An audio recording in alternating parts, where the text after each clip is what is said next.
It's Wednesday, July 9th, and from WBHM News, I'm Richard Banks with today's headlines. The U.S. Senate passes a bipartisan bill named after Alabama teenager Lulu Gribben.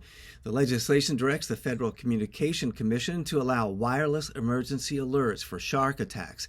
U.S. Senator from Alabama Katie Brett, who introduced the bill, said the measure would allow authorities to quickly and accurately share information.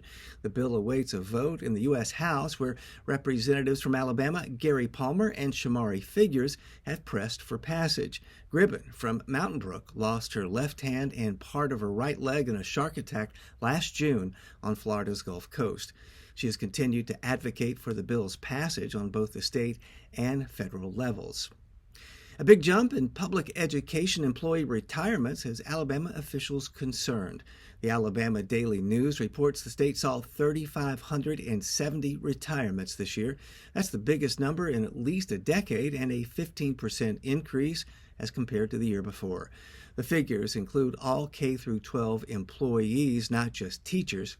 One potential reason for the spike this year is that some employees delayed retirement to take advantage of salary increases that went into effect with the 2022-23 school year. Many of the employees who chose to stay at the start of the increase are retiring now. For the second consecutive year, Hoover City Schools had one of the biggest jumps in retirements in the state. Also, in education news, Alabama's high school graduation rate bounces back after a pandemic-era slump. Almost 92% of students in 2024 graduated on time. The rate was the highest since 2019. The Alabama Daily News reports several groups, including students in poverty, those with disabilities, and students experiencing homelessness, are graduating at their highest rates ever.